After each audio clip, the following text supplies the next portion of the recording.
یہ اس ضمن میں چند ایک باتیں آپ کے سامنے عرض کروں گا، آپ بھی خاص توجہ رکھیے گا تاکہ مجھے بات عرض کرنے میں آپ کو سننے سمجھنے میں آسانی رہے۔ اس سے پہلے ایک گزارش ہے، جو دوست بلا عذر شرعی ٹیک لگائے بیٹھے ہوئے ہیں نا، وہ ٹیک چھوڑ دیں، کیونکہ یہ اچھے بھلے ماشاءاللہ جوان ہیں۔ بوڑھے جو ہیں نا، ان کو اجازت ہے وہ ٹیک لگائیں بھی، جیسے مرضی بیٹھیں۔ جو جوان ہیں نا، وہ چھوڑ دیں ٹیک۔ ہمارے ایک بزرگ تھے، وہ بوڑھے ہو گئے تھے، ان کے جب ابا جی فوت ہوئے نا، پہلے عصا اٹھاتے تھے وہ، انہوں نے پھر عصا چھوڑ دیا، عصا پھینک دیا، کہا کہ اب ابا جی کے سارے مرید جو نا میرے سہارے چل رہے ہیں، میں ڈنڈے کے سہارے چلوں۔ اللہ اکبر کبیرہ۔ پھر انہوں نے 2.5 سال کا زمانہ ملا انہیں، ان کے بعد انہوں نے پھر ایسا کام کیا بحمداللہ تعالی حضور کے دین کے غلبے کا۔ بہرحال اللہ تبارک و تعالیٰ آپ تمام احباب کا آنا اپنی بارگاہ میں قبول فرمائے۔ اس ضمن میں سب سے پہلی حدیث پاک، بلکہ حدیث بھی ہے آقا علیہ الصلوۃ والسلام کی، سنت بھی ہے، اور حضور کی دعا بھی ہے۔ میرے آقا صلی اللہ علیہ وآلہ وسلم یہ دعا کیا کرتے تھے۔ راوی اس حدیث پاک کے حضرت سیدنا ابو ہریرہ رضی اللہ تعالیٰ عنہ فرماتے ہیں، میرے آقا علیہ الصلوۃ والسلام یہ دعا کرتے تھے، اللہم اصلح لی دینی، جی یا اللہ میرے دینی معاملات کی اصلاح فرما۔ سن رہے ہیں نا آپ؟ ایک مضمون ایک نہیں ہوگا، مختلف باتیں آپ کے سامنے رکھی جائیں گی۔ یہ دعا کرتے تھے، مولا اللہم اصلح لی دینی، مولا میرے دینی معاملات کی اصلاح فرما، ہوا عصمت امری، کیونکہ یہی میرے دینی معاملات تو میری نجات کا سبب ہیں۔ سمجھ آیا؟ یہ دعا کون کر رہا ہے؟ میرے حبیب کریم علیہ السلام کر رہے ہیں، میرے آقا علیہ السلام یہ دعا کر رہے ہیں۔ سب سے پہلی دعا آقا علیہ السلام کی زبان اقدس سے جو نکل رہی ہے، راوی اس کے حضرت ابو ہریرہ ہیں، جنہوں نے خود آقا علیہ السلام سے سنی یہ دعا، حضور کو کرتے ہوئے سنا، تو الفاظ کو نقل کر کے امت تک آج پہنچا دیا۔ 1400 سال بعد بیٹھے ہم یہاں پہ، وہ حضور کی دعا جو رب سے مانگی جا رہی تھی، ابو ہریرہ سن رہے تھے، آج آپ وہ سن رہے ہیں۔ سبحان اللہ۔ سمجھ آیا نا مسئلہ؟ اور اگلی دعا کیا ہے؟ وَأَصْلِحْ لِي دُنْيَايَ الَّتِي فِيهَا مَعَاشِي، مولا اور میری دنیا کی بھی اصلاح فرما جس میں میرا معاش ہے، جس میں میرا معاش ہے۔ اگلے الفاظ دیکھیں، وَأَصْلِحْ لِي آخِرَتِي الَّتِي فِيهَا مَعَادِي، اور مولا میری آخرت کی بھی اصلاح فرما، اور میری آخرت کے بھی اصلاح فرما جس میں میری معاد ہے، جس میں میری جنت ہے، جس دن میں نے اٹھ کے جانا ہے، تیری بارگاہ میں آنا ہے، مولا اس کی بھی اصلاح فرما۔ اللہ اکبر کبیرہ۔ اور اگلی جو دعا کی میرے آقا علیہ السلام نے، وَجْعَلِ الْحَيَاةَ زِيَادَةً لِّي فِي كُلِّ خَيْرٍ، مولا میری زندگی جیسے جیسے بڑھتی جائے، تیری راہ میں میری نیکیوں کا سلسلہ بھی دراز ہوتا جائے، خیر بھی بڑھتی جائے۔ اللہ اکبر کبیرہ۔ اور اتنے تک الفاظ ذرا ان پہ غور کرتے ہیں۔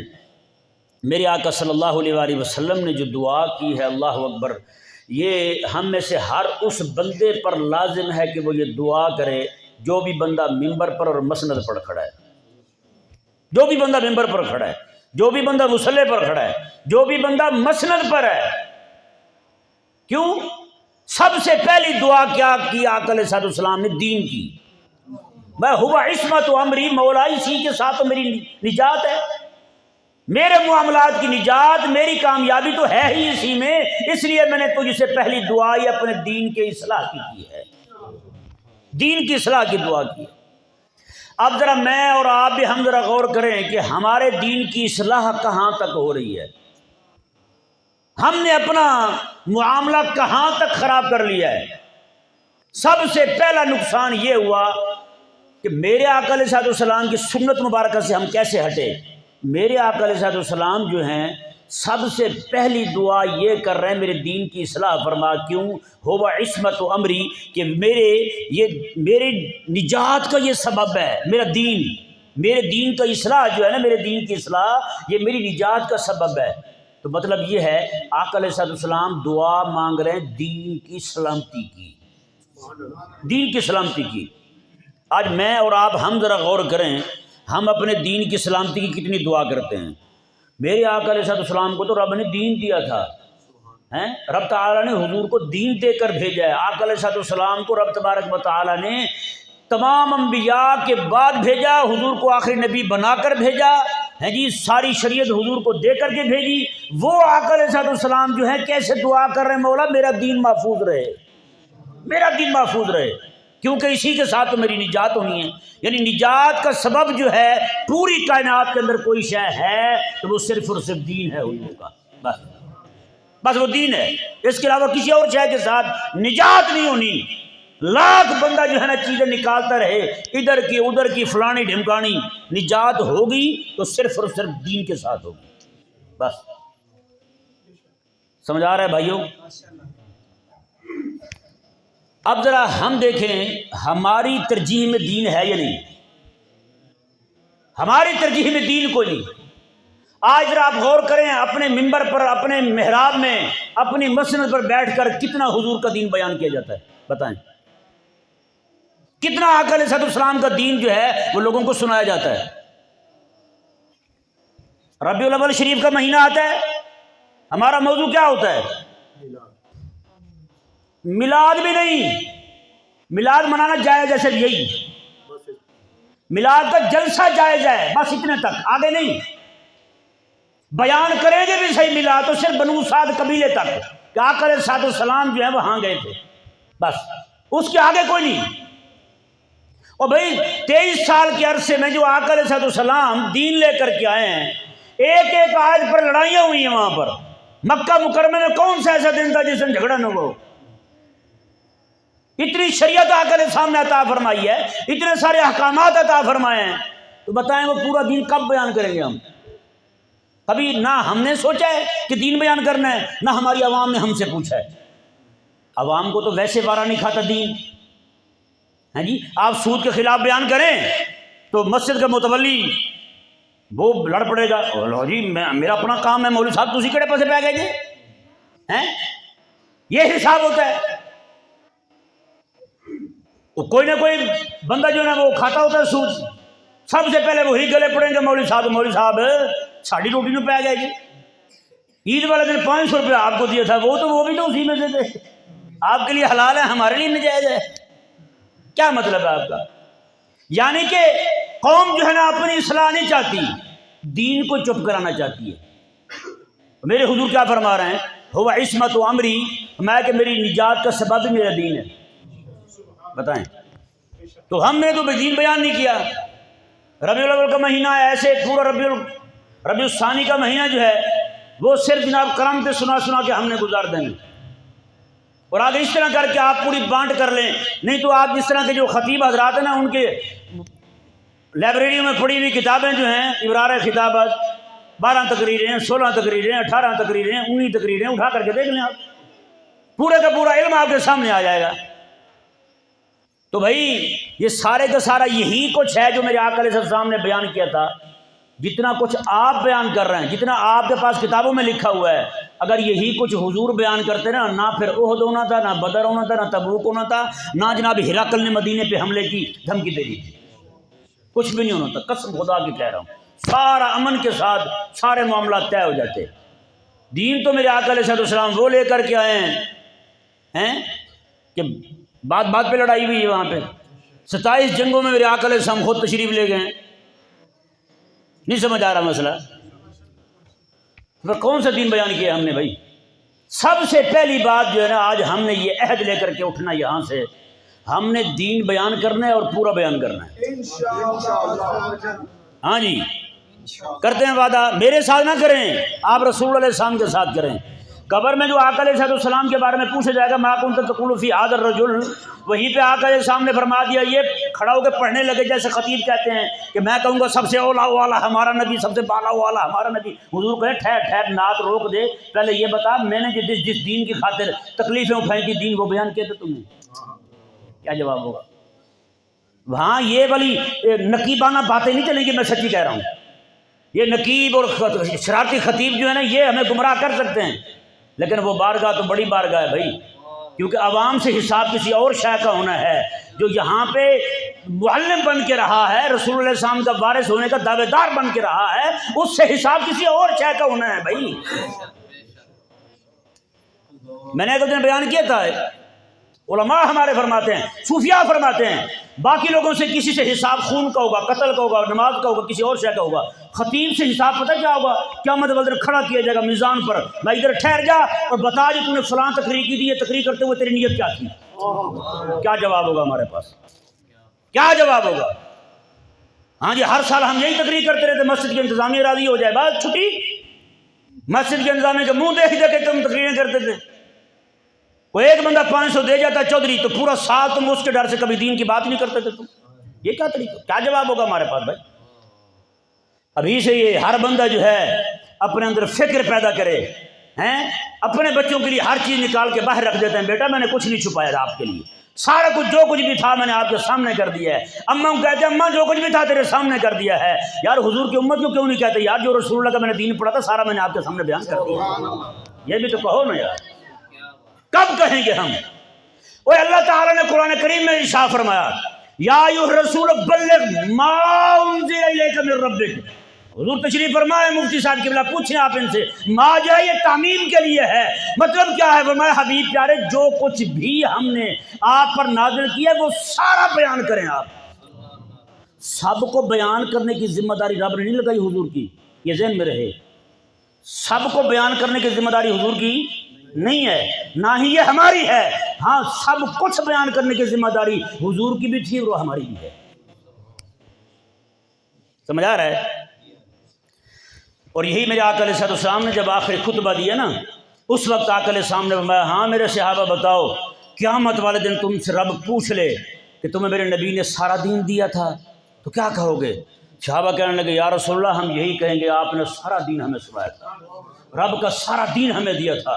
اللہ اکبر۔ جب سارے صحابہ یہ کہنے لگے نا، میرے آقا علیہ السلام نے اپنا چہرہ مبارکہ کیا آسمان کی طرف اور یہ کہا اللہم اشہد، مولا تو بھی گواہ بن جا، سارے مان رہے ہیں، میں نے تیرا سارا دین بیان کر دیا ہے۔ قسم خدا کی یہ اعلان صرف میرے آقا علیہ السلام نے کیا یار۔ اتنی عمریں پا کے اگر علماء ہمارے 60 سال مصلے پہ رہیں اور رب کا دین سارا بیان نہ کر پائیں تو افسوس ہے بھائی جی۔ پھر یہ پوچھا جانا ہے ہم سے، میں پکی کہہ رہا ہوں آپ کو۔ اللہ اکبر کبیرہ۔ اسی حدیث پاک پر میرے ارادہ تھا تفصیلی گفتگو کرنے کا، یہ جو میں نے ابھی آپ کے سامنے سنائی ہے مسلم شریف کی حدیث پاک، لیکن وقت چونکہ کم ہے اس لیے تھوڑی تھوڑی باتیں جو ہے نا وہ میں آپ کے سامنے کروں گا۔ اللہ تبارک و تعالی ہمیں سمجھنے کی توفیق عطا فرمائے۔ ایک مسئلہ اور ذہن میں رہے، دین بیان کرتے ہوئے ہمیں شرمندگی بہت ہوتی ہے۔ دین بیان کرتے ہوئے کیا ہوتا ہے؟ شرمندگی ہوتی ہے۔ یہ ذرا آپ ذرا غور کے ساتھ سنیے گا۔ میں اپنی مسجد میں تھا، پہلے ایک مسجد میں، وہاں میں بیان کر رہا تھا استنجے کے آداب۔ کیا بیان کر رہا تھا؟ استنجے کے آداب۔ ایک بابا بیٹھا ہوا تھا، اس کا بیٹا بھی بیٹھا ہوا تھا، بابے کو تیش نہیں آ گیا۔ حضرت بیٹوں کے سامنے استنجے کی مثال سنا رہے ہیں آپ، یہ کیا طریقہ ہوا آپ کا؟ میں نے اس کے بیٹے سے پوچھا، میں نے کہا یار آپ کے گھر میں ٹی وی لگا ہوا ہے؟ کہتا لگا ہوا ہے۔ میں نے کہا کیبل؟ کہتا لگی ہوئی۔ میں نے کہا فلمیں چلتی ہیں؟ کہتا چلتی ہیں۔ میں نے کہا آپ کی بہنیں اس وقت کہاں ہوتی جب فلمیں چلتی ہیں؟ کہتا بیچ میں۔ میں نے کہا ابا؟ کہتا ابا بیچ میں۔ میں نے کہا تیری شرم مری تو ایسی مری کہ بہنوں بیٹیوں کو اٹھانے کے، ان کو پھانسنے کے جو مقامات ہیں، جو مناظر ہیں، وہ تو سگی بیٹی کنواری بیٹی کے ساتھ بیٹھ کر دیکھے، تجھے غیرت نہ آئے؟ وہ محمد عربی کی دین سکھاتے ہوئے تجھے غیرت آ جائے ہیں؟ یہ کیا طریقہ ہوا تیرا بھائی؟ یہ ہمیں نعوذ باللہ من ذالک ثم نعوذ باللہ من ذالک، ہمیں نعوذ باللہ ایسی شے پر شرم اور عار دلائی گئی ہے جو چیز جو ہے ہمیں جہنم لے جانے والی ہے۔ یہ تو وہ شرم ہے بھائی، یہاں اگر ہم شرم کریں گے، بیان نہیں کریں گے تو پھر تو جہنم جائیں گے بھائی۔ کریم آقا صلی اللہ علیہ وسلم کے صحابی ہیں جی، سنیں، نام ان کا سلمان فارسی رضی اللہ تعالیٰ عنہ، حدیث پاک سنن ترمذی شریف میں فرماتے ہیں کہ ایک جگہ یہودی بیٹھے ہوئے تھے، حضرت سلمان رضی اللہ تعالیٰ عنہ وہاں کھڑے ہو کر استنجے کے آداب سنا رہے تھے۔ یہودی بیٹھے ہوئے ہیں، مسلمان بھی بیٹھے ہوئے ہیں، اپنے مسلمانوں کو سنا رہے ہیں، یہودی آئے وہ بھی بیٹھ کے سننے لگے۔ ایک یہودی کھڑا ہوا کہنے لگا، سلمان قد علمکم نبیکم صلی اللہ علیہ وسلم کل شیء حتی الخرا۔ اوے سلمان، یہ تمہارے نبی جو ہیں ایسی باتیں بھی تمہیں سکھاتے ہیں، یہاں تک یہ استنجے کے مسائل بھی سکھاتے ہیں تمہیں، یہ ساری چیزیں سکھاتے ہیں تمہیں۔ اللہ اکبر کبیرہ۔ آگے کوئی ہمارے جیسا احساس سے کمتری کا شکار، بے دینوں کے سامنے مرعوب ہونے والا، ڈرنے والا مولوی تو تھا نہیں، وہ تھا میرے آقا علیہ السلام کا سچا غلام، ان کا نام تھا حضرت سلمان رضی اللہ تعالیٰ عنہ۔ آپ نے پتہ کیا جواب دیا؟ اللہ اکبر، آپ کے جواب کا انداز دیکھیں۔ حضرت سلمان رضی اللہ تعالیٰ عنہ کیا کہتے ہیں؟ آپ نے یہ نہیں فرمایا کہ نام، ہاں بھائی ہاں سکھایا ہمیں ہمارے نبی نے، نا بلکہ مت اجل، نام کا معنی بھی جی ہوتا ہے، ہاں جی ہاں جی، اجل کا معنی بھی ہاں جی ہوتا ہے، لیکن نام کا معنی ہے جواب جو ہے نا ایسے ہی معتدل جواب دے دیا، ہاں بھائی نہیں ہے ایسے ہی ہے، لیکن اجل کا معنی پتہ کیا ہے؟ یہ وہاں جواب دی جاتا ہے جہاں انداز فخر والا ہو، فخر والا انداز ہو۔ میں تو کہتے کہ ہمارے نبی علیہ السلام ہمیں بیت الخلاء جانے کے آداب سکھاتے ہیں، جی بیت الخلاء جانے کے، حمام جانے کے آداب سکھاتے ہیں، ہمیں استنجے سکھانے کے آداب سکھاتے ہیں، اجل ہاں ہاں سکھاتے ہیں ہمیں، سکھاتے ہیں ہمیں۔ میرے آقا علیہ السلام جو ہیں، آپ منبر پر بیٹھ کر جماعت صحابہ کو، سارے نبیوں کا وارث جو ہے، سارے نبیوں کا امام جو ہے، وہ منبر پہ کھڑے ہو کے اپنے صحابہ کو آداب سکھائیں بیت الخلاء جانے کے۔ میرے دور کے مولوی کو حیا ہے۔ اس کا مطلب یہ ہے کہ میرے حبیب جو مسائل بیان کرائیں وہ تو یہ شرمندہ کرنے والے مسائل ہیں۔ مطلب یہ ہے کہ پھر ہمیں اس بات پہ شرم آنے لگی ہے جس بات پہ شرم نہیں آنی چاہیے تھی۔ ناجائز ہمیں ڈرایا گیا بھائی۔ اللہ اکبر کبیر۔ آج انہوں نے پتہ ہے الفاظ کیا بولے؟ اللہ اکبر، انہوں نے فرمایا ہاں بھائی ہاں، میرے آقا صلی اللہ علیہ وسلم نے ہمیں بیان کیا ہے، نہانا ان نستقبل القبلۃ بغائط او ببول، ہمیں آقا علیہ السلام نے منع کیا ہے پیشاب کرتے ہوئے، پخانہ کرتے ہوئے کعبے کی طرف نہ منہ کرنا نہ پیٹھ کرنی ہے، اور ہمیں آقا علیہ السلام نے یہ بھی منع کیا ہے دائیں ہاتھ کو استنجے میں استعمال نہیں کرنا، ہمیں یہ بھی فرمایا ہے 3 ڈھیلے استعمال کرنے ہیں، اور ہمیں آقا علیہ السلام نے یہ بھی فرمایا ہے تم نے ہڈی لکڑی اس طرح کی تکلیف دیش ہے وہ استعمال نہیں کرنی۔ میں تو صرف اتنی بات پوچھ رہا تھا، ہمیں تو ہمارے حبیب یہ بھی سکھا رہے ہیں۔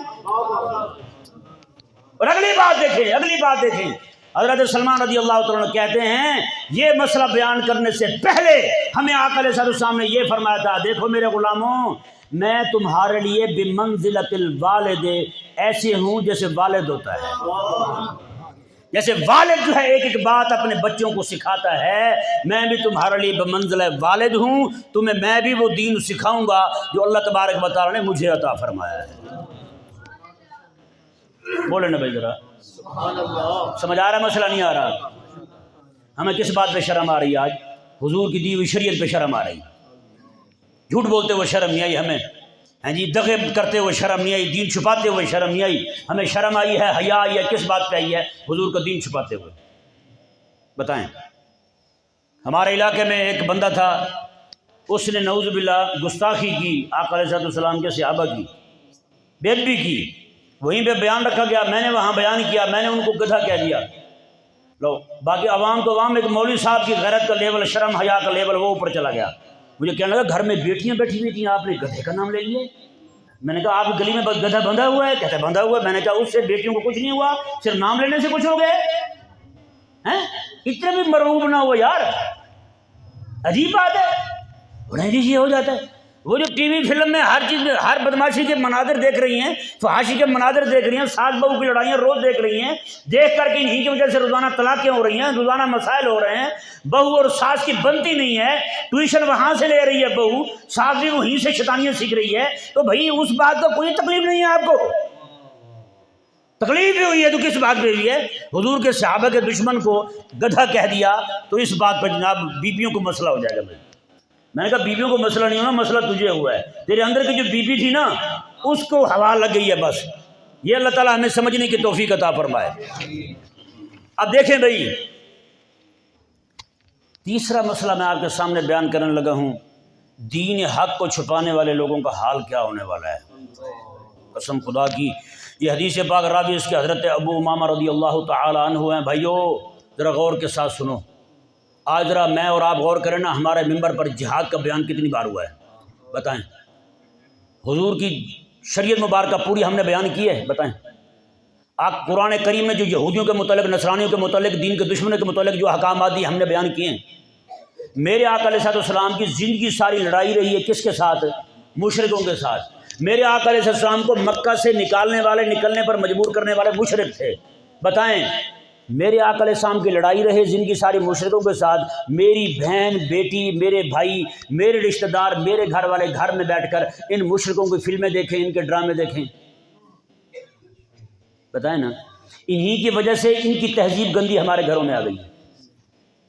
ہمارے ایک دوست ہیں، وہ خود بتاتے ہیں، ان کا ایک دوست فوت ہو گیا، کہتے ہیں میں جنازے میں جا رہا تھا تو جنازے میں جاتے ہوئے کیا ہوا، ایک جو ہے بچہ، چھوٹا سا بچہ، وہ کہنے لگا میں نے بھی چلنا ہے بابا کے جنازے کے ساتھ۔ انہوں نے کہا بھی آپ کیا کریں گے؟ انہوں نے کہا میں دیکھوں گا آگ کیسے لگاتے ہیں، آگ کیسے لگاتے ہیں۔ بچہ مسلمان کا، کلمہ پڑھنے والے کا بچہ، لیکن تیار ہو رہا ہے باپ کو آگ لگانے کے لیے۔ کیوں؟ وہ گھر میں دیکھا ہی اس نے وہی تھا، محمد عربی کے دین کی تو آواز ہی اس کے کان میں نہیں گئی، جو کچھ دیکھا تھا اس نے وہی کچھ کرنا تھا بھائی۔ اب یہ روایت آپ سنیں، ذرا غور کریں اس پر، دین حق کو چھپانے والے مولویوں کو کیا حال ہونے والا ہے۔ اللہ اکبر۔ میرے آقا کے سامنے ارشاد فرمایا، میں ذرا تیز بول رہا ہوں، وقت کی کمی ہے۔ میرے آقا علیہ السلام تکون فی امتی فاضعہ، میری امت میں ایک مسئلہ آ پڑے گا، ایک مسئلہ ہوگا میری امت میں، ایک وقت آئے گا، میں فیسیر الناس الی علمائہم، میں کہ اس وقت لوگ جو ہیں وہ جمع ہو کر مولویوں کے پاس جائیں گے، مسئلہ پوچھنے جائیں گے لوگ جمع ہو کر مولویوں کے پاس۔ لیکن مولویوں کا کیا حال ہوگا؟ حضور فرماتے فاذا ہم قردۃ وخنازیر، وہ مولوی جو ہیں وہ بندر اور خنزیر بن چکے ہوں گے۔ کون؟ دین حق کو چھپانے والے۔ اس کے تحت امام حکیم ترمذی رحمہ اللہ فرماتے ہیں، یہ پوری عبارت میں نقل کر کے لایا ہوں، آپ فرماتے ہیں یہ وہ مولوی ہوں گے جو حضور کا دین چھپانے والے تھے، حضور کا دین بیان نہیں کرتے۔ بتائیں آج پوری امت جو ہے، امت میں خارجیت آتی رہی، مولوی چپ رہا، امت میں رافضیت آتی رہی، مولوی چپ رہا، امت میں بغض صدیق آ گیا، مولوی چپ رہا، امت میں جناب آقا علیہ السلام کے صحابہ کی دشمنی آئی، دین سے اعتماد اٹھ گیا، کوئی کہیں سے دجال کھڑا ہوتا ہے، کوئی کہیں سے بدماش کھڑا ہوتا ہے، اعتراض کر رہے ہیں آقا علیہ السلام کے صحابہ پر۔ مولوی اگر چپ ہو تو بتائیں اس مولوی کا بندر اور خنزیر بنتا ہے یا نہیں بنتا ہے؟ یہ تو کہتے ہیں ہم تو اپنے آپ کو وارث سمجھے بیٹھے ہوئے تھے رسول اللہ علیہ السلام کا۔ میں نے کہا تم نے صرف میٹھا میٹھا قبول کرنے میں اپنے آپ کو وارث سمجھا ہے آقا علیہ السلام کا، ہاتھ چوم لیں، نذرانے دے دیں، صرف یہ باتیں بس، وگرنہ میرے آقا صلی اللہ علیہ وسلم نے تو دین بیان کیا ہے۔ مکہ کے اندر نبیوں کے امام سے بڑھ کر کوئی حسن خلق والا ہو سکتا ہے؟ اتنے حسن خلق سے حضور نے دین بیان کیا، اور میرے آقا علیہ السلام کو مکہ میں نہ رہنے دے، اور تو کون سا حسن خلق لیا پھرتا ہے؟ بتا کون سا حسن خلق ہے تیرے پاس؟ اگر حسن خلق یہی ہے کہ دین حق کو چھپانے میں آپ کردار ادا کریں تو ملا علی قاری رحمہ اللہ نے اس کی تعریف پتہ کیا کی ہے حسن خلق کی؟ ماتے مدارت الخلق مع مراعات الحق، فرماتے ہیں کہ لوگوں کے ساتھ، مخلوق کے ساتھ حسن خلق صرف یہی ہے کہ رب کے احکامات کی پابندی بھی ساتھ ہو، رب کے حکم کی مخالفت ہوتی جائے۔ جیسے کوئی بندہ کہے کہ میں چوری کرنے گیا تھا، کیوں؟ یار دوست نے کہا تھا اگر میں نہ کرتا تو دل ٹوٹ جاتا۔ بابے بھولے شاہ نے نہیں فرمایا ڈھا دے مسجد، ڈھا دے مندر، میں کہتا ہوں ڈھا دیا ہیں؟ عجیب بندہ ہے تو، کہتے ہیں اس کا دل رکھنے کے لیے چوری کرنے چلا گیا. میں نا مخلوق کو راضی کرنا، رب کو ناراض کر دینا، یہ احمد بندے کا کام ہے. مومن بندہ یہ نہیں کرتا. اب ذرا اندازہ لگائیں اس حدیث پاک کو ذرا غور کریں. کیا فرماتے ہیں؟ فرماتے ہیں کہ ایسا بندہ، جو بندہ دین حق کو چھپانے والا ہو تو اس کا انجام کیا ہونے والا ہے؟ مولوی ہو کے بندر اور خنزیر بن جائے. یہاں پہ میں تھوڑی سی بات وضاحت سے کر دوں. یہ کوئی یہ نہ سوچے کہ جناب چلو جی مولوی جو ہے نا وہی بندر خنزیر بنیں گے، ہم بچ جائیں گے. جیسے عوام کیا کیجیے، مولوی جو ہے نا وہ 14ویں صدی کے مولویوں سے خنزیر نے کہا تھا. ایک جگہ ایسے میں گیا تو وہاں ایک بندہ بیٹھا ہوا تھا، وہ ذرا سگڑ پہ سگڑ پھونکے جا رہا ہے. تھوڑی دیر بعد کہے جی وہ تو خنزیر نے بھی کہا تھا نا 14ویں صدی والے مولوی والی بات. میں نے کہا وہ کب کہا تھا؟ اس نے کہا یوسف علیہ السلام کے زمانے میں کہا تھا. میں نے کہا یوسف علیہ السلام کے زمانے کو اور ہمارے زمانے کو کتنا عرصہ ہو گیا؟ وہ تو زیادہ بنتا ہے. میں کہا پھر 80 بڑی نہ بڑی تو بڑھ گئے ہیں، تو وہ نالدہ ہو گئے ہیں. میں نے کہا خنزیر تو بھیڑیے تو آج بھی کہتا ہے کیسے؟ میں کہا تو کہہ نہیں رہے، تو کہہ نہیں رہا بھائی بھیڑیے نے کب کہا تھا؟ انہوں نے کہا وہ تب کہا تھا. اچھا میں نے کہا چل ٹھیک ہے بھائی تھوڑی دیر کے لیے مان لیتے ہیں 14ویں صدی کا کہا تھا. اس نے کہا ہاں. میں نے کہا یہ کون سی ہے؟ کہتا یہ تو 15ویں. میں کہا پھر میں کہا دیکھو نا، اگر مولوی جو ہے وہ بھیڑیے سے بدتر ہے تو پچھلا مقتدی تو وہ خنزیر سے بدتر ہوگا. پھر میں نے کہا یہ تو اب مجھے پلید کرنے چلا تھا، تیرے ابا پلید نکلا. پھر تیرے ابے کا دور کا مولوی وہ بھیڑیے سے بدتر ہے تو تیرا ابا اس کا مقتدی ہے، تیرا ابا پھر خنزیر سے بدتر ہوا.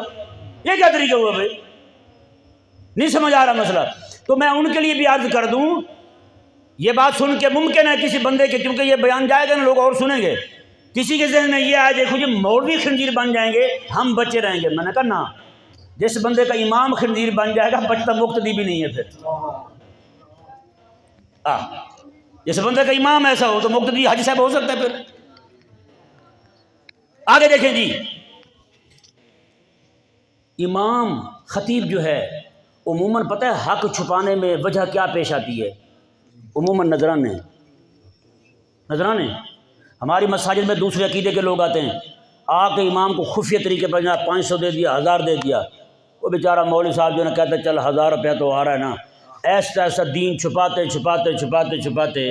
پھر اس کی عادت بن جاتی ہے دین چھپانا. پھر کوشش کرے گا، دیکھے گا کتنے بیٹھا تو نہیں ہے جنہیں 500 دیتا ہے ایسی ہیں. وہ نہیں بیٹھا تو تھوڑی سی بات کر دی اپنوں کو راضی کرنے کے لیے. اگر وہ بیٹھا ہے تو پھر گھوٹی مار گیا. نہ بھائی نا. ہمارے امام تھے بہت بڑے، حضرت قاضی بکار بن قتیبہ رحمہ اللہ،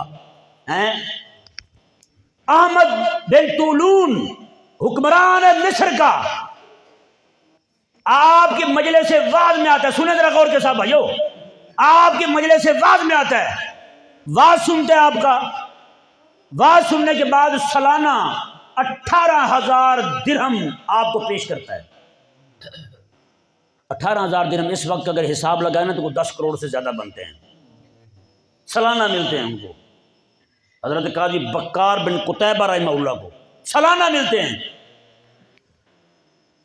چلتے کتنے سال ہو گئے، 10-15 سالوں کے بعد اس نے ایک فتوے پر دستخط مانگے آپ سے. مسئلہ غلط تھا، دستخط کر دیں حضرت. آپ نے یہ مجھ سے نہیں ہوتا، میں وارث ہوں لجپال نبی پہ آنے والی شریعت کا. میں بھی غداری کر گیا حضور کی شریعت کے ساتھ، تو بتا پھر چوکیدار میں اور چور میں فرق کیا رہے گا؟ قیامت تک لوگ کہیں گے یار محمد عربی کے گھر کا چوکیدار تھا، چوروں کے ساتھ مل گیا. میں تو بیٹھا ہوں امام الانبیاء علیہ السلام کے دروازے پر، مجھ سے نہیں ہو سکتا. احمد بن طولون نے کہا اچھا چل پھر میرے پیسے دے. اس نے یہ سوچا تھا مولویاں بیچارے پیسے کھا گئے ہوں گے، پیسے بچے ہی نہیں ہوں گے. اللہ اکبر کبیرہ. حضرت آپ نے، میں بیٹھ بھائی ادھر ٹھہر، تو مجلس میں بیٹھا ہوا ہے، آپ کا درس حدیث ہو رہا ہے، درس روک دیا. بچے کو میں جا میرے گھر سے وہ جو تھیلیاں پڑی ہوئی نا اس کی 18 کی 18 ہر سال کی تھیلی اور دستخط جو اوپر مہر لگی ہوتی تھی، سیل پیک، میں ساری لے کے میں خادم میں پھینک اس کے سامنے. آپ میں چل پیسے اٹھا اور دفع ہو جا، آج کے بعد میری مجلس میں حضور کی حدیث سننے نہ آنا. تو میں خبردار آج کے بعد میری مجلس میں درس حدیث سننے نا مجھے ضرورت نہیں ہے تیرے پیسوں کی، لے جا۔ اللہ اکبر کبیرہ۔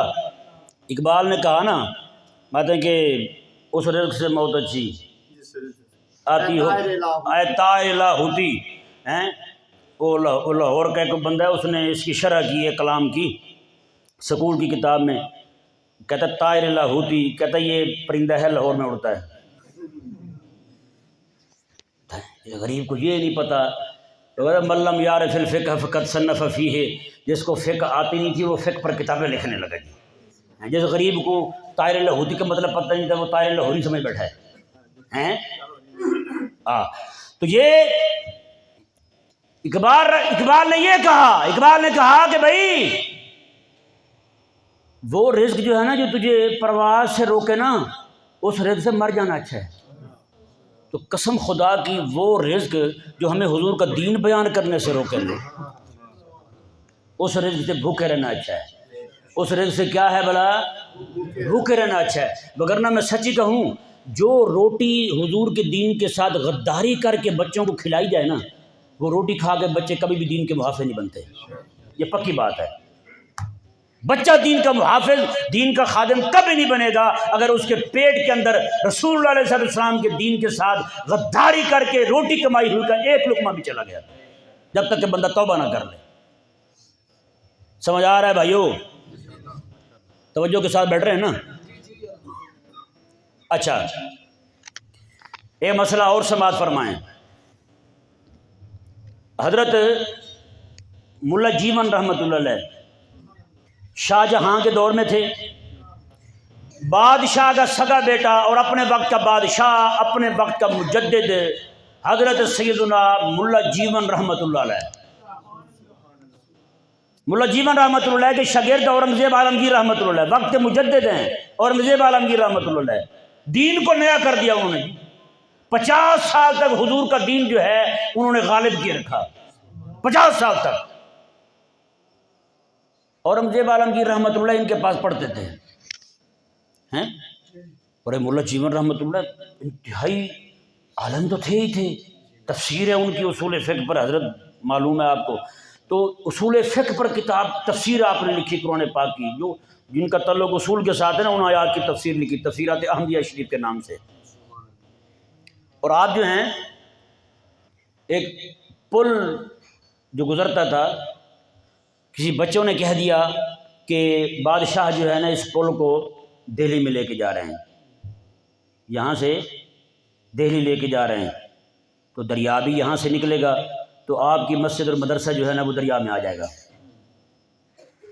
آپ نے یہ سنا تو بادشاہ کے پاس چلے گئے، جا کر کے اس سے بات کریں، جا کر کے اس کو کہا یار سنا ہے آپ دریا کا رخ موڑ رہے ہیں، تو ہماری جو ہے نا وہ مسجد بھی دریا میں آ جائے گی اور پل جو ہے وہاں سے منتقل کر رہے ہیں۔ اب سنیں ذرا، بادشاہ کہنے لگا استاد جی ایسا ہو سکتا ہے بھلا دریا کا رخ موڑ دیا جائے اور اس کا پل جو ہے نا کھینچ کے دلی شہر میں لایا جائے؟ آپ نے کہا یار ہو تو یہ نہیں سکتا، پر مسلمانوں کے بچوں نے کہا تھا، میں نے کہا مسلمانوں کے بچے بھی تو جھوٹ نہیں نہ بول سکتے، کتنی بڑی بات ہے۔ تو حضرت ملا جیون رحمۃ اللہ علیہ جو ہے نا آپ مسجد دہلی کے خطیب تھے، دہلی مسجد کے خطیب ہیں کون؟ ملا جیون رحمۃ اللہ علیہ۔ دین حق بیان کیسے کیا جاتا ہے یہ سماعت فرمایا آپ بس۔ دہلی مسجد میں جمعہ پڑھاتے ہیں، شاہ جہاں جو ہے باقی نمازیں اپنے جو قلعہ جو تھا اس کا گھر، اس کے اندر مسجد شریف تھی، اس مسجد میں نے ادا کرتا، جمعہ پڑھنے کے لیے دہلی کی مسجد میں آتا تھا۔ وہاں پہ خطیب کون ہے؟ ملا جیون رحمۃ اللہ علیہ۔ بادشاہ اس کے سارے وزیر، بادشاہ بھی شاہ جہاں، سب نے ریشمی کپڑے پہنے ہوئے ہیں، ریشمی کپڑے پہن کے مسجد کی پہلی صف میں سارے وزیر مشیر بیٹھے ہوئے ہیں۔ ملا جیون رحمۃ اللہ علیہ آئے اور آ کر کے آپ نے جناب پاؤں رکھا ممبر پر، ابھی دوسرا پاؤں نہیں رکھا تھا کہ ایک بندہ کھڑا ہو گیا، حضرت ایک مسئلہ مجھے بتا دیں پہلے۔ میں کیا مسئلہ ہے؟ اس نے کہا حضور یہ فرمائیں جو بندہ ریشمی کپڑے پہنے اس کے متعلق شریعت کیا کہتی ہے؟ عوام کو بھی داد دیں بھائی جی، عوامی بندہ تھا۔ انہوں نے کہا بتائیں، شاہ جہاں کے سامنے مسئلہ پوچھ رہا ہے، پتہ اسے بھی ہے شاہ جہاں نے پکڑ لیا تو گردن مروڑ دے گا اس کی، لیکن اللہ اکبر کبیرہ اس نے کہا جی بتائیں مسئلہ مجھے، یہ جمعہ بعد میں پڑھائیے گا۔ ملا جیون رحمۃ اللہ نے نہ کوئی بات کی نہ دوسرا پاؤں ممبر پہ رکھا، وہیں سے نکلے اور سیدھے گھر چلے گئے۔ گھر پاس ہی تھا آپ کا، گھر میں داخل ہو گئے، بچوں کو بلایا، سب کو طلب کیا، طلب کر کے سامنے بٹھایا، سب کو وصیت کر دی۔ میں کہ آج مسئلہ پوچھا گیا مجھ سے، بادشاہ ریشمی کپڑے پہن کے بیٹھا ہوا ہے، میں نے جا کے حضور کی شریعت کا مسئلہ بیان کرنا ہے۔ اب میرا نہیں پتہ میں آؤں یا نہ آؤں، میں نہ آیا تو یہ تم کر لینا، پہ خود ہی کر لینا۔ اللہ اکبر کبیرہ۔ یہ گھر وصیت کر کے ملا جیون رحمۃ اللہ آئے اور آ کر کے سیدھے جناب ممبر پہ کھڑے ہو گئے۔ ممبر پہ کھڑے ہو گئے، میں کون ہے بندہ جس نے مسئلہ پوچھا تھا؟ وہ کھڑا ہوا، آپ پوچھو کیا پوچھتا ہے، پوچھ کیا پوچھتا ہے؟ وہ کھڑا ہوا کہنے لگا حضور یہ مسئلہ پوچھا تھا کہ ریشمی لباس پہننا مرد کے لیے کیسا ہے، بس یہی پوچھا تھا میں نے، اور کوئی مسئلہ نہیں ہے۔ آپ نے پتہ کیا فرمایا منہ کر کے عوام کی طرف؟ فرمایا بھی بات یہ ہے ریشمی لباس پہننا حرام ہے، اور بس اتنا مسئلہ بیان کر دینا کافی تھا، لیکن قربان جائے غیرت ایمانی جو ہے اتنے پہ چپ ہونے نہیں دیتی۔ فرمایا کہ ریشمی لباس پہننا حرام ہے، جو بندہ حلال سمجھ کر پہنے واجب القتل ہے۔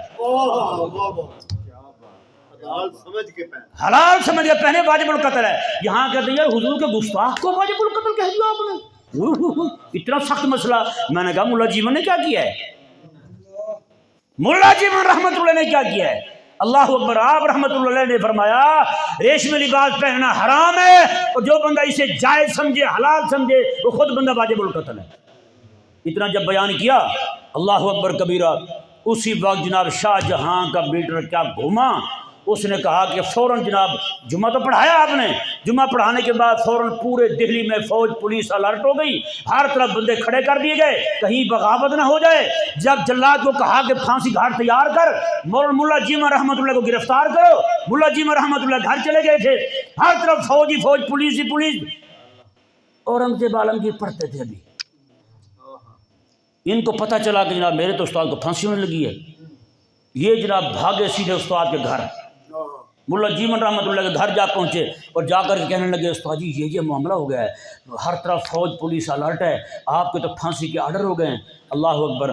استاد جی بغیر کسی پریشانی کے، امام تھا یار، امام نائب رسول تھا، وہ سچی بات ہے، ہماری طرح تھوڑی تھا یار، ہم تو جناب ختم کی روٹی کی خاطر مسئلہ آگے پیچھے کر جاتے ہیں جی۔ اس نے کہا ٹھہرو بے ٹھہرو، اور بچوں کدھر ہو؟ بچہ آیا سامنے، ہاں ابا جی فرمائیں۔ میں بیٹا میرے ہتھیار لانا ذرا۔ اورنگزیب عالمگیر ڈر گئے، انہوں نے کہا پتہ نہیں ہتھیار کون سے منگوانے لگے ہیں، اکیلے استاد، باقی ساری فوجیں، پولیس، حکمران سارے آگے پیچھے، وزیر مشیر چوڑے چپاڑے سارے کٹھے، اکیلے استاد کون سے ہتھیار اٹھائیں گے؟ بچہ جو ہے اندر سے مصلی لایا، لوٹا لایا، وضو کرنے کے لیے رکھ دیا اس نے۔ آپ نے میں اب میں 2 رکعتیں نماز پڑھ لوں گا، دعا کرتا ہوں ابھی میں تیرے پیو کے لیے، تیرے باپ کے لیے دعا کرتا ہوں۔ ملا جیون رحمۃ اللہ کے الفاظ جو تھے نا، آپ نے فرمایا میرا اللہ جو ہے اس کی حکومت کو، اس کے اعیان مملکت کو سب کو ابھی غرق فرما دے گا، مجھے مصلی سیدھا کرنے دو۔ اللہ اکبر۔ جیسے جناب مصلی پہ کھڑے ہوئے نیت باندھی، اورنگزیب عالمگیر کو پہلے استاد کی فکر تھی، اب ابا جاتا ہوا دکھائی دیا۔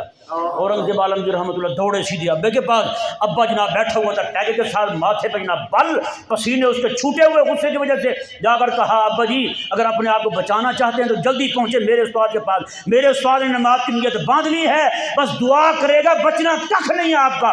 اللہ اکبر۔ اورنگزیب نے جیسے اورنگزیب کی بات جیسے سنی شاہ جہاں نے، اسی وقت تاج بھی بھول گیا، ننگے پاؤں بھاگتا ہوا ملا جیون رحمۃ اللہ کے مدرسے میں پہنچا، ملا جیون کے مدرسے میں پہنچا، مدرسے میں پہنچ گئی، جناب سیدھے پاؤں پکڑے، انہوں نے کہا حضرت معافی دے دیں، آج کے بعد جو بھی حضور کی شریعت کے حکم آپ سنائیں گے، شاہ جہاں کا سر نیچے ہی رہے گا زندگی ساری، کبھی بھی اوپر نہیں کروں گا اپنا۔ بتائیں یار، اس سے کئی باتیں ثابت ہوتی ہیں۔ ایک تو یہ، ایک عالم ربانی کا مقام کیا ہے، کسی چودھری کو، کسی مچھ والے کو، کسی اور بندے کو اس کی پرواہ نہیں کی، حکومت کی پرواہ نہیں کی۔ پتہ تھا مثل ابراہیم اکیلا ہوں، سامنے نمرود کھڑا ہے، پتہ تھا میں اکیلا ہوں مثل موسیٰ، سامنے فرعون کھڑا ہے، کچھ بھی ہو سکتا ہے، لیکن نہیں، وصیت کر کے مرنے پر تیار ہو کر آئے تھے، کہا محمد عربی کی شریعت کا مسئلہ بیان کرنے جا رہا ہوں، ممکن ہے واپس نہ ہوں، ایسے سے تم کر لینا چاہتے۔ اور ایک امام کا تعلق باللہ کیسا تھا، رب کے ساتھ تعلق کیسا تھا، اسے اتنا یقین تھا بس نفل پڑھنے کی دیر ہے، دعا کروں گا پوری حکومت غرق ہو جائے گی۔ آج میرے سمیت کتنے امام بیٹھے ہیں یار، کوئی ہے ہم میں ایسا؟ ہم سارے مار مار کے گوڑے زمین پر رگڑ لیں، ہاں جی، ماتھے پہ لکیریں ڈال لیں، ماتھے سرخ کر لیں، کیوں؟ ہم نے تعلق باللہ کا جو مقام تھا وہی نہیں سمجھا یار، ہم نے تعلق باللہ کے مقام کو نہیں سمجھا۔ اللہ تعالیٰ کی بارگاہ کے ساتھ تعلق ہمارا قطع ہو گیا، ایک رات ہم فکر مند نہیں ہوئے اس مسئلے پر کہ ہمارے ساتھ کیا بنے گا یار۔ سمجھ آ رہا نہیں آ رہا مسئلہ؟ اب دیکھیں ملا جیون رحمۃ اللہ علیہ آپ پڑھاتے تھے اورنگزیب عالمگیر رحمہ اللہ کی بیٹی کو، پھر بوڑھے ہو گئے تھے تمام، بالکل ضعیف ہو گئے تھے، پڑھاتے، ذرا غور کے ساتھ سنیے گا بھائی، یہ میرے لیے اور آپ کے لیے سبق ہے اس میں کہ دین حق بیان کرنا پھر کسی کی پرواہ۔ ملا جیون رحمۃ اللہ علیہ پڑھاتے تھے اورنگزیب عالمگیر رحمہ اللہ کی بیٹی کو، بہت بڑی عالمہ، مفتیہ، فقیہہ، قرآن کی مفسرہ تھی۔ کون؟ اورنگزیب کی بیٹی۔ آج مسلمان کی بیٹی ٹک ٹاک والی بنی ہوئی ہے نا، لیکن وہ مسلمان اورنگزیب عالمگیر بھی تھا، ہاں جی، جس کی بیٹی قرآن کی مفسر ہے یار، قرآن کی تفسیر نہیں کی اس خاتون نے۔ مسئلہ سبق پڑھا رہے ہیں، پڑھاتے پڑھاتے وہ مسائل آ گئے جو خاص جن کا تعلق عورتوں کے ساتھ ہے۔ ملا جیون رحمۃ اللہ علیہ جو ہیں جو کچھ پڑھاتے ہیں، شام کو ابا جی گھر میں سنتے بھی ہیں بیٹی سے، بیٹا سناؤ کیا پڑھا آپ نے؟ تو استاد کو بھی پتہ تھا کون سا باب چل رہا ہے، کون سی کتاب چل رہی ہے، استاد کو بھی پتہ، باپ کو بھی پتہ تھا کیا سبق چل رہے ہیں۔ وہ جب سبق ہونا تھا، اورنگزیب عالمگیر رحمۃ اللہ علیہ ہاتھ میں تلوار پکڑ کے باہر کھڑے ہوئے ہیں، سن رہے نا بھائی، ہاتھ میں تلوار پکڑ کے باہر کھڑے ہوئے ہیں۔ اندر جب سبق شروع ہوا نا، ملا جیون رحمۃ اللہ علیہ نے وہ سبق شروع کر دیا، اورنگزیب عالمگیر رحمہ اللہ خوشی کے ساتھ اندر داخل ہو گئے، اندر داخل ہوئے، کہنے لگے استاد جی آج میں تلوار لے کے آیا تھا، میں نے کہا ممکن ہے آپ کی مصنوعی شرم جو ہے آپ کو میرے نبی کا دین نہ پڑھانے دے۔ کون بیٹھے اندر؟ استاد ہے، استاد اندر۔ کہا کہ میں نے کہا ممکن ہے آپ کی مصنوعی شرم آپ کو میرے نبی کا دین پڑھانے سے روک دے، تو میں تلوار لایا تھا، آج استاد جی میں نے گردن اتار دینی تھی۔ ملا جیون رحمۃ اللہ علیہ نے اپنی چادر اس طرح جھاڑی، اس میں سے خنجر نکلا، میں بچوں میں بھی لایا تھا، اگر تم نے روکا تیری گردن اتار۔ سمجھ آ رہا ہے مسئلہ بھائیو؟ ہیں اگر ہم اپنے بچوں کو دین ہی نہ پڑھائیں گے پھر ہمارے بچے جیل میں سے پڑھیں گے، پھر دین نہیں پڑھیں گے، پھر صحابہ کی دشمنی بھی پڑھیں گے، صحابہ کا بغض بھی پڑھیں گے، صحابہ کی نفرت بھی سیکھیں گے اس سے۔ ظاہری بات ہے دکان والا تو پھر ہر چیز بیچتا ہے نا، وہ تو پھر زہر بھی بیچے گا، گند بھی بیچے گا، اپنا وہ گند بھی بیچے گا تو اسے بھی جناب اوپر چاندی کا کور ڈالے گا، سونے کے ورق لگائے گا، پھر بیچے گا۔ اس سے تو مقصد اپنا گند بیچنے سے ہے، وہ جیسے بھی بیچے۔ لیکن یہ تو پھر ہم نے دیکھنا نا، اگر بچے ہمارے ہوں اسٹوڈنٹ اس کے، کیوں؟ اس کا مطلب یہ ہے کہ ہم نے دین دیا کوئی نہیں۔ پھر اگر ہم نے سچا دین دیا ہوتا نا اپنے بچوں کو، ہمارے بچے اس دجال کے پاس جھوٹا دین لینے کبھی بھی نہ جاتے۔ ہم نے صحابہ کی محبت سکھائی ہوتی نا اپنے بچوں کو، ہمارے بچے اس ذلیل سے صحابہ کی دشمنی لینے کبھی بھی نہ جاتے۔ سچی بات ہے، میں ابھی صوفی صاحب کے پاس بیٹھا ہوا تھا، میں نے کہا جتنی صحابہ کا بغض جو ہے نا دوسرے وہ کالے رنگ کے وہ نہیں لوگوں کے دلوں میں ڈال سکتے جتنا اس دلیل نے ڈال دیا ہے۔ صحابہ کی دشمنی جتنی یہ دلیل پھیلا رہا ہے اتنا کسی نے نہیں پھیلائی۔ سمجھ رہے ہو بھائی؟ کیونکہ موجودہ لوگ دور کے جو لڑکے ہیں سارے، ان کو تو فیس بک چاہیے، اور ان کو بندہ بھی ایسا چاہیے جو دین میں چھوٹ دینے والا ہو، اور وہ چھوٹ دینے کے لیے تیار ہے، چاہے وہ جہلوی برانڈ ہو، چاہے جناب وہ غمدی اینڈ کمپنی ہو، چاہے جو بھی ہو، سارے کے سارے یہی کچھ کر رہے ہیں۔ وہ تو کہتے ہیں کہ ہم رعایت دینے کو تیار ہیں، آپ آئیں، شروع دن سے دیکھیں۔ میرے آقا علیہ السلام نے کیا فرمایا؟ آقا علیہ السلام نے فرمایا جو رات کو عشاء میں نماز پڑھنے نہیں آتے، میرا دل کرتا ہے کسی کو نماز کا کہوں، وہ نماز پڑھائے، میں لکڑیاں جمع کروں، ان لوگوں کے گھروں کو آگ لگا دوں۔ یہ حضور فرما رہے ہیں شریعت حقہ میں تو اتنی اجازت کوئی نہیں، لیکن مسلمہ دجال جب آیا تو اس نے کیا کہا؟ اس نے کہا نمازیں معاف ہیں، زنا معاف ہے، ہر شے حلال ہے تمہارے لیے، لہذا رج کے کرو۔ لوگ کرنے لگے، کہا یار کیا ماشاءاللہ نبی ہے، ہماری طبیعت کے مطابق بھائی۔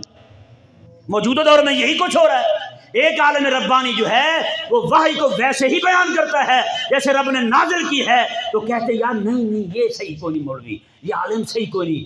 ہاں جو بندہ کہے جی مول صاحب مفتی عبدالقوی کی طرح ہیں، نکاح ایک کرو، شادی جتنی مرضی کرو۔ مطلب کیا ہے بھائی؟ 40 کرو، 50 کرو، 55 کرو، جتنی مرضی کرو۔ قوم کہتی کیا بات، سبحان اللہ، کیا یار مزاج کا مولوی ہے۔ میں نے کہا جس طرح آپ اندر سے کمینے ہیں اسی طرح وہ بھی کمینہ ہے، بس یہ ہے کہ آپ ذرا چھوٹے ہیں، وہ آپ کا امام ہے۔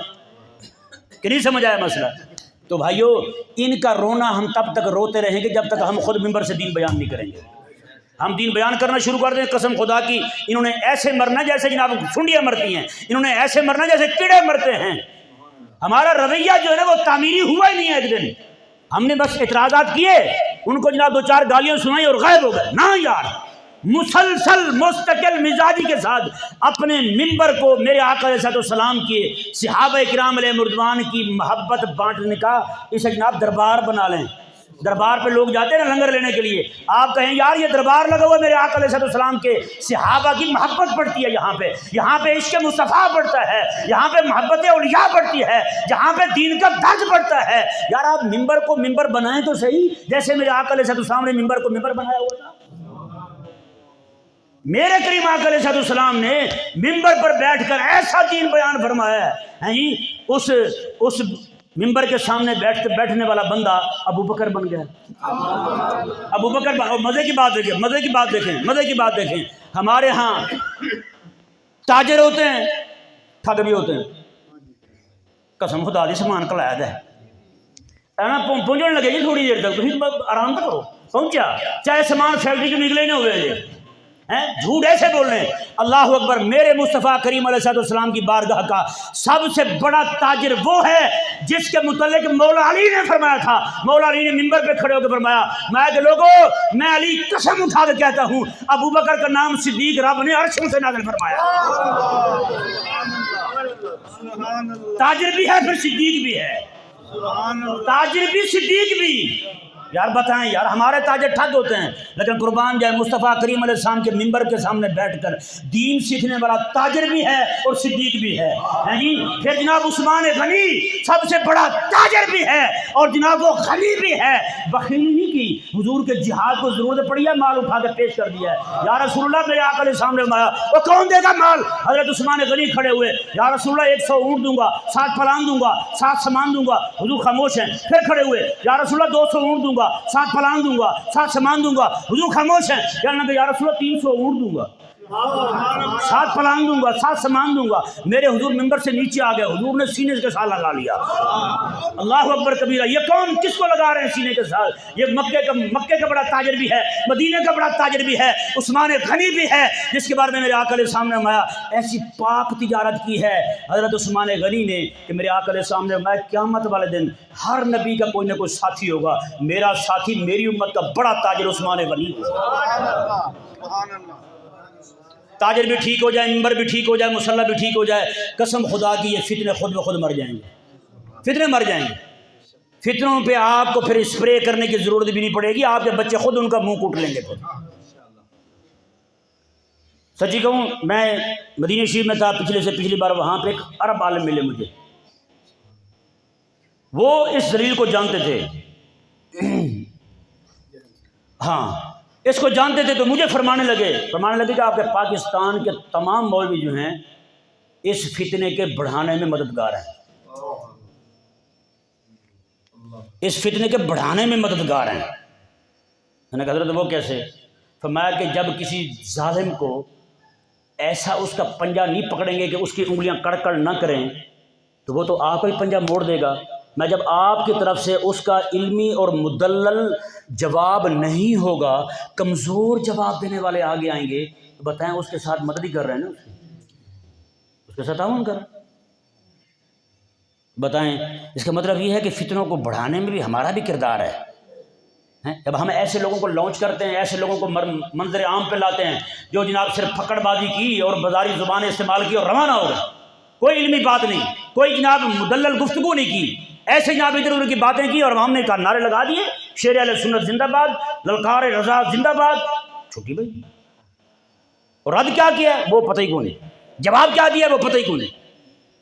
جب تک بھائی جی علمی گفتگو نہیں ہوگی، جو کچھ وہ باتیں کر رہا ہے یہ باتیں کو نئی ایک بھی نہیں لایا ہے، اس کی باتوں میں کوئی نئی بات کوئی نہیں، دو چار وہاں سے، دو چار وہاں سے، دو چار اس مسلک سے، چار مسلکوں کی ان کا جو گند تھا نا سارا وہ اکٹھا کر کے وہ سارا ایک کے منہ سے نکل رہا ہے۔ نہیں سمجھ آیا؟ یعنی ایسے سمجھیں کہ پورے محلے میں نالیاں تھیں تھوڑی تھوڑی، ایک جگہ بڑا نالا بن گیا، پہلے چھوٹے چھوٹے ادھر سے بولتا تھا ادھر سے بولتا تھا، اب وہ سارا گند جو ہے، یعنی کوئی ایک صحابہ کا دشمن تھا، ایک عظمت مصطفیٰ کا منکر تھا، ایک جو ہے وہ اہل اللہ کا منکر تھا، ایک ابو حنیفہ کا دشمن تھا، اب سارا گند جو ہے وہ ایک ہی بندے کے منہ سے باہر آ رہا ہے۔ تو بتائیں اگر پوری امت کے علماء جو ہیں ایک بندے کے منہ یہ بند کر سکیں، اسے مدلل اور مسکت جواب ہی نہ دے سکیں تو بات ختم ہے بھائی۔ تو پیارے بھائیوں، آپ کے سامنے گفتگو کرنے کا جو مقصد ہے، ساری اتنی لمبی چوڑی گفتگو کی ہے، وہ صرف اور صرف اس نیت کے ساتھ کی ہے کہ آپ جو ہے حضور کا دین بیان کریں اور ڈٹ کے کریں، کسی کی پرواہ نہیں کرنی۔ میں نے اس پہ بہت زیادہ سوچا ہوا تھا کہ یہ باتیں کروں گا، لیکن اب وقت جو ہے نا وہ ایسا ہے، انشاءاللہ عز و جل پھر کبھی وقت ملا تو آپ کے ساتھ باتیں ہوں گی اللہ تعالیٰ کے فضل و کرم کے ساتھ۔ یہ اس طرح کا جو ہے نا یہ پروگرام میری زندگی کا پہلا ہے۔ ہاں ویسے علماء میرے پاس آتے رہتے ہیں بیچارے اکٹھے کر کے، دوست احباب جو ہیں علماء کو جمع کر کے لاتے ہیں، جی ان کو کچھ سکھائیں، ان کو کچھ بتائیں، ٹھیک ہے، وہ آتے رہتے ہیں، لیکن اس طرح کا یہ پروگرام جو ہے نا جس میں ہم سب کوئی شک نہیں ہے کہ یہ ایک منفرد پروگرام ہے، اس طرح کے عام طور پہ پروگرام نہیں ہوتے۔ بالکل ایسے ائمہ کرام کو جو مذہبی لوگ ہیں ان کو اس طرح اس انداز سے جو ہے میں نے خود کبھی نہیں دیکھا، عموماً آنا جانا رہتا ہے، لیکن الحمدللہ عز و جل یہ ایک اچھی سوچ اور ایک اچھی فکر ہے، اور آپ دیکھ رہے ہیں ماشاءاللہ جو ہے وہ سب ذمہ دار بھی جو ہے وہ ماشاءاللہ یہاں پر تشریف لائے ہوئے ہیں۔ امید ہے مجھے کہ آپ کے آنے سے جو ہے آپ کی تربیت سے انشاءاللہ تعالیٰ سب کو برکتیں ملیں گی اور سب جو ہے وہ انشاءاللہ عمل کریں گے انشاءاللہ۔ تو تمام احباب جو ہیں بس وعدہ کریں تاکہ میرا سفر جو ہے نا واپسی کا وہ آسان ہو جائے۔ سڑک آپ کی بڑی ہاضمے دار تھی، تو امن آباد سے آئے تھے ہم، تو میں نے سوچا کہ ان کو کہیں گے بھائی جی روٹی کھلائیں بھی، ساتھ باندھ کے بھی دیں، راستے میں بھوک لگ جانی ہے ہمیں، یہ ویسے شغل لگائے، دل پہ نہیں لینی یہ بات آپ نے، ٹھیک ہے نا، یعنی ایسی ہاضمے دار سڑک ہے۔ بہرحال اللہ تبارک و تعالی جو ہے وہ آپ کو حق پر استقامت عطا فرمائے۔ ہم نے حق کہنا ہے اور ڈٹ کر کہنا ہے۔ میں پتہ ایک جملہ کہتا ہوتا ہوں، ایک بار تقریر میں نے کہا تھا، پھر کئی بار کہا میں نے کہا جی میں نے دین جب پڑھا تھا نا، میں نے حضور سے وعدہ کیا تھا یا رسول اللہ جب دین بیان کروں گا نا آپ کے نالین کی طرف دیکھوں گا، کسی کا منہ نہیں دیکھوں گا، پھر وہی کیا ہے۔ میری مسجد میں بھی لڑائیاں ہوئی ہیں، پہلے 4-5 سال کشتیوں میں، کبھی صدر بھاگ جائے، کبھی چور مین بھاگ جائے، کبھی کوئی بھاگ جائے، میں نے کہا بھج جاؤ تسی، میں کھڑا ہیں تھے اللہ دے فضل نال، میں کہا بھی تسی تنخواہ بند کرنی کر جاؤ، بجلی کاٹنی ہے کاٹ دو، پانی بند کرنا کر دو، میں نے کہا دین ایسی بیان کرنا ہے میں نے جب تک میں زندہ ہوں، اور اللہ کے فضل سے وہ مجھے سیدھا کرنے چلے تھے، اللہ نے ان کو سیدھا کر دیا۔ نہیں سمجھ آیا؟ بس کوشش کریں، آپ نیت عائشی کر لی آپ نے، میں بھی دعا کروں گا، آپ بھی دعا کریں، اللہ تعالیٰ آپ کو اس پر استقامت عطا فرمائے۔ آپ نے یہ نہیں دیکھنا، حضرت عبداللہ بن مبارک رحمۃ اللہ ہے، آپ نے دیکھا ہے پولیس والے کو، میں وہ ظالمہ دی حکومتیں لگے ہیں تے مریں چھڑ دے نوکری، کہتے جی میں چھڑ دی پھر روٹی کتوں کھاواں گا، میں وہ نام مرادہ رب دی نافرمانی کر رہے ہیں، رب روٹی دے رہے ہیں، فرما بردار بنے گا، رب تمہیں چھڑ دے گا۔ تو رب کی نافرمانی کر رہا ہے، رب روٹی دے رہا ہے، تو رب کا فرما بردار بن جائے گا، روٹی بند ہو جائے گی تیری۔ میں یہی کہتا ہوں یار رب کے نبی کا دین چھپا رہے ہو، روٹی مل رہی ہے، وہ دین کے وفادار بن جاؤ تو بند ہو جائے گی روٹی آپ کی، یار کبھی بند نہیں ہوگی۔ دینی حق بیان کریں اور کھل کے بیان کریں۔ کوئی بندہ بات کرے انہوں نے میں نے حضور کا دین پڑھا ہی ایسے ہے، ہاں اللہ تبارک و تعالی ہمیں سمجھنے کی توفیق عطا